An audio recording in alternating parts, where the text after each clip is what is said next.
But what about a person who does not believe in God himself? If a person does not believe in God, where is the question of Quran being a word of God? So now, we have dealt with the majority of the people, but yet there is a large percentage who are atheists, who do not believe in God himself. How do we deal with them? When I meet an atheist, and if he says that he does not believe in God, the first thing I do is I congratulate that atheist. Now you may wonder that why is Zakir congratulating an atheist? The reason I'm congratulating him is because most of the human beings, they are doing blind belief.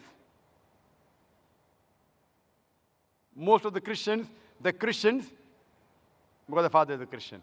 He's a Hindu because father is Hindu. Some of them are Muslims because their father is Muslim. They aren't thinking. This person, he's thinking. He may be coming from a religious background, but he may not agree that the God which his parents are worshipping is worth to be called as God. The reason I congratulate atheist is because he has said the first part of the Islamic Shahada, Islamic creed, La ilaha, there is no God. The only thing I have to do is prove to him illallah, but Allah, which I shall do inshallah. To the other non-Muslims, first, I have to prove to him that the God he's worshipping is false. So half the time I waste in trying to prove that the God he's worshipping is false. Here, half my job is done, La ilaha. Only thing left for me is illallah and then Muhammad Rasulullah. But Allah and Prophet Muhammad, peace be upon the Messenger of Allah. Now this atheist, he rejects God because he has the wrong concept of God. Now anyone who says he does not believe in God, first I'll ask him, what is the definition of God? For anyone to reject anything, he should know its definition. For example, if I say, this is a pen, for you to say it is not a pen, you should know the definition of pen. If you don't know the definition of pen, you cannot say this is not a pen. Is it clear? Do you agree with me or not?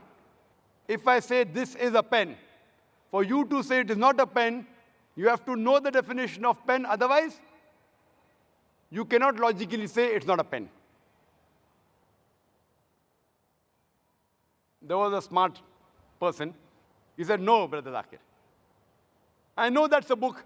So even if I don't know the definition of a pen, I can say it's not a pen. I know it's a book. So why should I know the definition of pen? So I said, fine.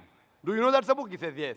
I say, this is a kitab. He will say, no, it's not a kitab. He knows the definition of book, but does not know the definition of kitab. Kitab, in Arabic and Urdu, means a book. If I say this is a pen, knowing definition of a pen is more important than knowing what is this.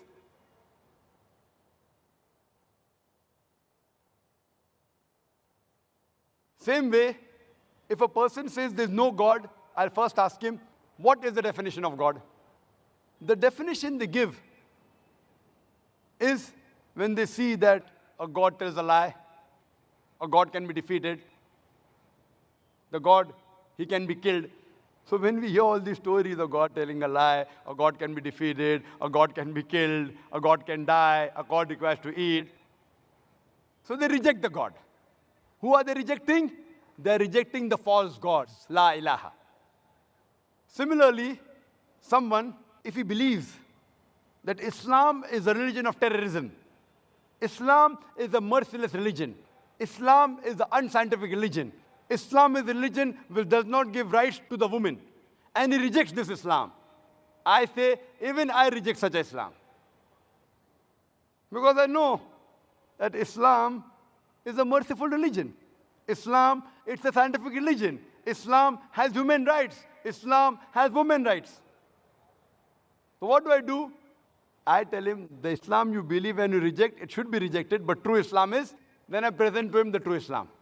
Similarly, when these people are rejecting the false God, we have to present to them what is the true God.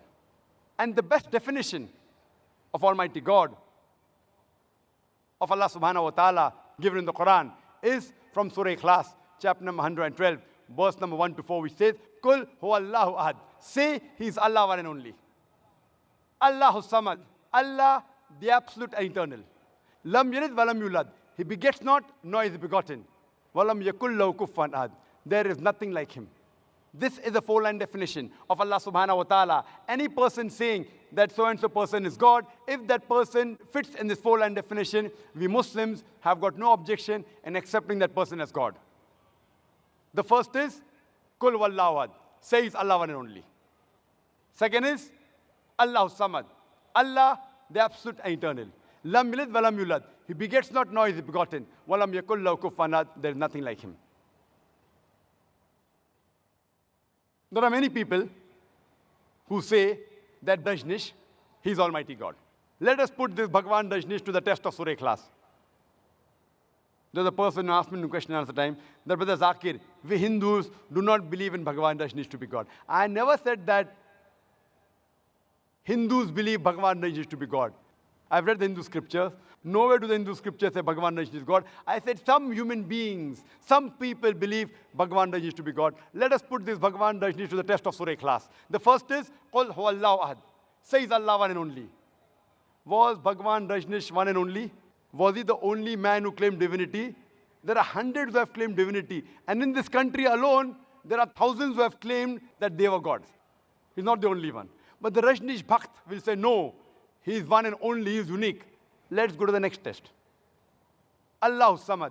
Allah, the absolute eternal. Was DrZakirNaik absolute eternal? We know from the autobiography of DrZakirNaik, he says that he was suffering from asthma, from chronic backache, from diabetes mellitus. Imagine Almighty God suffering from asthma, chronic backache, diabetes mellitus. Third test is, Lam yalid walam yulad. He begets not, nor is he begotten. We know Bhagwan DrZakirNaik. He was born in Madhya Pradesh. And later on, in 1981, he goes to America and takes thousands of Americans for a ride. And in the state of Oregon, he starts his village called as Rajneeshpuram. Later on, the American government, they arrest him and they put him behind bars. And DrZakirNaik, he alleges that the American government, they slow poisoned me in the prison. Imagine Almighty God being slow poisoned.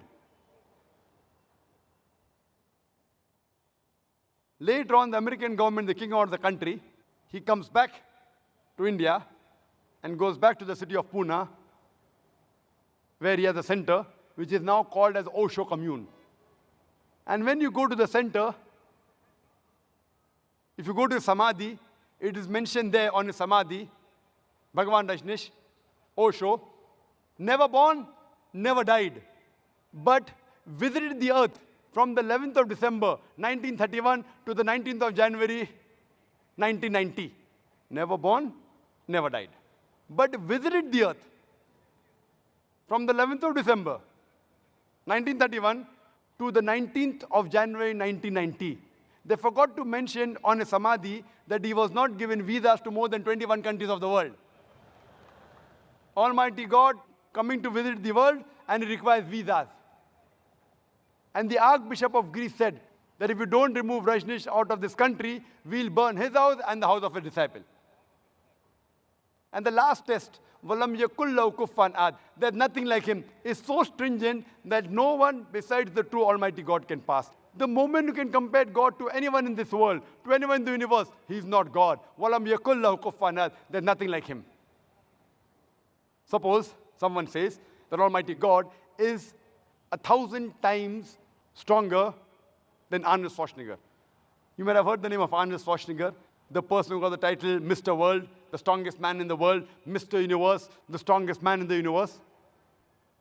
If someone says that Almighty God is 1,000 times stronger than Arnold Schwarzenegger, the moment you can compare God to anything in this world, whether it be Arnold Schwarzenegger whether it be Dara Singh, whether it be King Kong, whether it be 1,000 times or 1,000,000 times, the moment you can compare God to anything in this world, He is not God. Walam yakul lahu kufuwan ahad. There's nothing like Him. You know Bhagwan Rajneesh, he wore white clothes, he had a beard, he had 2 eyes like the human beings, 1 nose, 2 hands. The moment you can compare God to anything in this world, He is not God. Walam yakul lahu kufuwan ahad. Otherwise, Allah says in the Quran, in Surah Isra, chapter number 17, verse number 110, Qulidullah avidur Rahman, ayyamatadu, falal asmaul husna. Say, call upon Him by Allah or by Rahman. By whichever name you call upon Him, to Him belong the most beautiful names. You can call Allah by any name, but it should be a beautiful name. It should not conjure up a mental picture. It should be a name given by Himself. And this message, besides being mentioned in Surah Isra, chapter 17, verse 110, it's also mentioned in Surah Araf, chapter number 7, verse number 180, in Surah Taha, chapter number 20, verse number 8, as well as Surah Hashr, chapter 59, verse number 24, that to Allah belong the most beautiful names.